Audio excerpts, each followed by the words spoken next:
Olá, pessoal. Boa tarde, bom dia, boa noite. Hoje a gente vai desenhar os casos de imagem dos espelhos esféricos, né? Isso faz parte da nossa aula 14, que é a nossa aula de reflexão. Quando a gente fala de reflexão, a gente está falando tanto de um espelho plano, que é o espelho que a gente tem em casa normalmente, né? No quarto, no banheiro, enfim, quanto dos espelhos esféricos. E aí, quando a gente fala de espelho esférico, a gente tem dois tipos de espelhos esféricos. Os espelhos convexos, que vão produzir imagens menorzinhas, reduzidas, estacionamento, retrovisor, aqueles que às vezes têm saída de garagem, tá? E o côncavo, que é o espelho de aumento.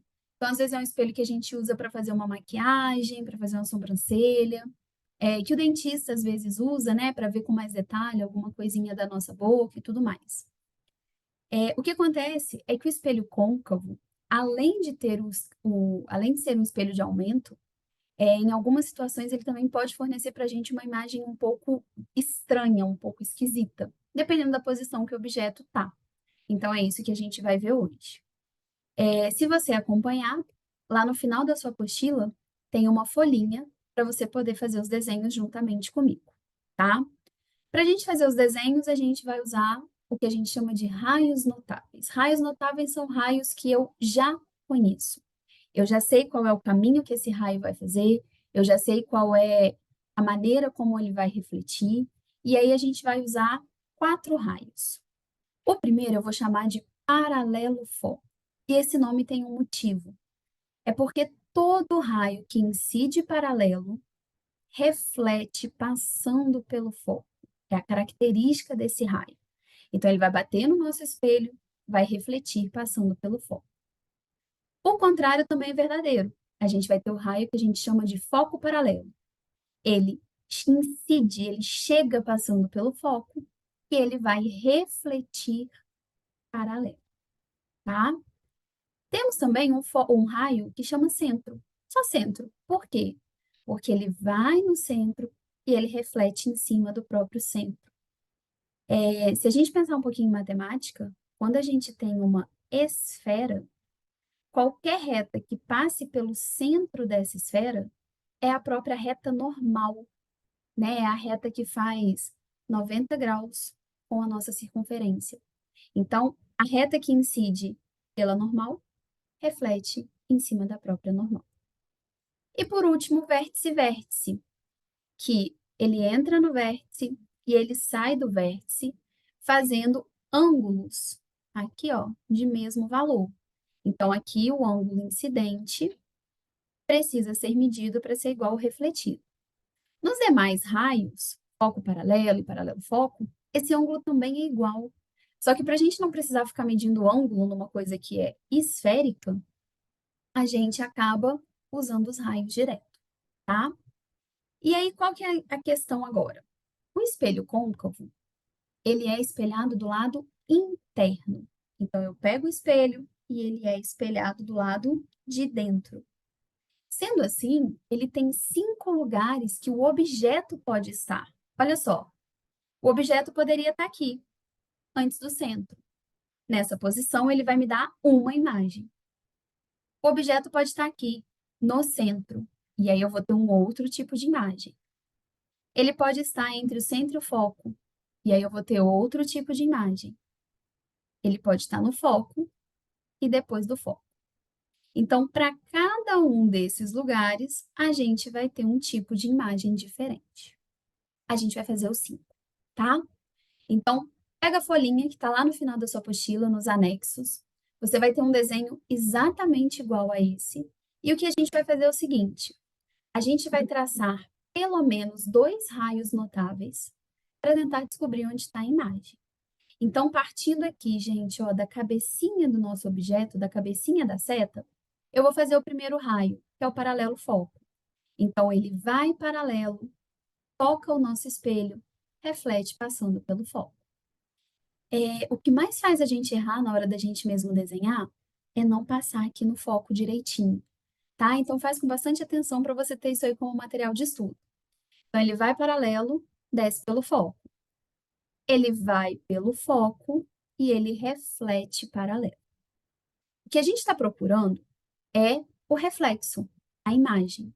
Então, o que eu estou procurando é o ponto de encontro dos raios refletidos, dos raios após baterem no espelho. Esse ponto aqui, ó, após bater no espelho. Ou seja, a imagem da cabecinha da minha seta está ali.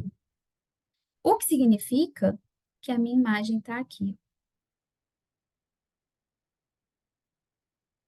Ela é uma imagem invertida, porque ela está de cabeça para baixo, né? Ela não está igual ao nosso objeto. Ela é uma imagem menor que o objeto e ela é uma imagem real. Chamamos de imagem real aquela que é formada pelo próprio raio de luz. O próprio raio de luz passou aqui, né? Ele bateu e passou naquele ponto. Então, essa vai ser uma imagem real. Ou seja, toda vez que o objeto estiver antes do centro, ele vai produzir uma imagem com essas características: invertida, menor e real. Beleza? E aí o objeto mudou de lugar, chegou um pouquinho mais para frente. Nosso objeto agora está exatamente sobre o centro. Vou fazer a mesma coisa, ó. O raio vai paralelo, desce no foco, reflete no foco. O raio incide pelo foco, reflete paralelo. Ele vai cruzar aqui. E se vocês repararem, é na mesma direção do nosso objeto de verdade. De novo, nós temos uma imagem invertida, porém agora ela já não é menor que o objeto. Ela é igual, do mesmo tamanho, tá? E ela é real, ok? Terceiro caso, o objeto chegou um pouco mais para frente e agora ele está entre o centro e o foco. Mesma coisa, gente, sem tirar nem pôr, ó. Vamos fazer o raio paralelo foco. Então, ele incide paralelo, reflete no foco. Vamos fazer o foco paralelo. Ele incide no foco, reflete paralelo. Vocês vão reparar que vai cruzar bem lá atrás, ó, de tal modo que a nossa imagem vai ficar aqui, ó. Caramba! Ela ainda é uma imagem que está de cabeça para baixo. Ela ainda é uma imagem invertida. Só que agora ela é uma imagem maior. Ela está maior com relação à altura, né, à extensão, do que o nosso objeto. E ela continua sendo real porque ela foi formada pelo próprio raio de luz, tá? Quarto caso. No quarto caso, nosso objeto agora está no foco, na distância focal, em cima do foco do espelho. Vou fazer o paralelo foco, então vai paralelo, reflete pelo foco. Aqui não faz muito sentido a gente fazer o foco paralelo, porque senão o raio de luz ia descer no foco e aí, né? Não faz muito sentido. Então, eu vou usar o vértice-vértice. Olha lá, eu entro no vértice, eu incido no vértice e reflete no vértice. Tenta fazer essa abertura bem parecida, tá? Repara que essas retas são paralelas. Mesmo se eu esticar para cá, elas não se cruzam. Mesmo se eu esticar para cá, elas também não se cruzam. O que significa que quando o objeto está no foco, não tem imagem. A gente em física chama isso de imagem imprópria. Significa que não tem imagem, tá? Fica um borrão, não dá para você distinguir o que é aquilo ali. Então, isso é o que acontece quando o objeto está exatamente no foco. Bom, e aí a gente tem o quinto caso, que é o que a gente usa no nosso dia a dia, é o que a gente usa no nosso cotidiano. É para isso que a gente usa um espelho côncavo, né? Quando eu vou me olhar no espelho de aumento, normalmente eu estou bem pertinho do espelho, eu não estou longe. Então, aqui a gente vai fazer o paralelo foco. Então, olha lá, ele incide paralelo, ele reflete passando pelo foco, e vou usar o vértice-vértice. ele incide no vértice, ele reflete pelo vértice. Vocês vão ver que, de novo, a gente não teve o cruzamento, mas essas retas não são paralelas, elas são meio abertinhas, né? Se eu esticar para cá, não vai cruzar. Mas se eu esticar lá para dentro, vai cruzar. Vai cruzar aqui, ó. E aí eu vou ter uma imagem assim. Reparem, ela não está invertida agora. Essa é uma imagem direita. Ela é uma imagem maior que o nosso objeto. E pela primeira vez, ela não foi formada pelo próprio raio de luz. A gente teve que fazer um prolongamento, a gente teve que esticar, a gente teve que prolongar a direção do raio, mas o raio de fato não chega atrás do espelho. Então a gente vai dizer que isso é uma imagem virtual. Ela está atrás do espelho, ela não foi tocada, formada pelo raio de luz, tá? Então, esses são os 5 casos do espelho côncavo. O convexo, por sua vez, ele é espelhado do lado externo da circunferência, né? Ele é espelhado na parte de fora. Ele só vai ter um caso de imagem, tá? Então, só tem um tipo de imagem. Mas para desenhar, a gente vai seguir o mesmo princípio. Então, ó, a gente vai fazer o raio que vai paralelo e ele reflete na direção do foco. Olha lá, ele foi paralelo, refletiu. A gente tem que lembrar que a parte espelhada é essa. Então, refletiu, mas com relação ao foco. Não é numa distância da minha cabeça. Não é numa direção qualquer. Ele vai refletir com respeito, com relação ao foco, tá? E a gente também vai fazer o vértice-vértice.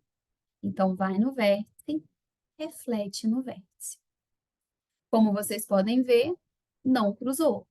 Mas eu posso esticar, prolongar o meu raio refletido. E aí eu vou ter um cruzamento aqui, ó. Então, eu vou produzir uma imagem aqui. É uma imagem direita, ela está de cabeça para cima, né? Ela não está invertida. É uma imagem menorzinha que o nosso objeto. E, de novo, ela foi formada por um prolongamento dos raios. Então, ela é uma imagem virtual. Esse espelho esférico, né, ou convexo, a gente usa ele em retrovisor de carro, saída de garagem. E aí a gente pode se perguntar, para que eu quero reduzir o tamanho da imagem? Para eu poder ampliar o meu campo visual. Beleza? Então, com isso, nós temos os 6 tipos de imagem.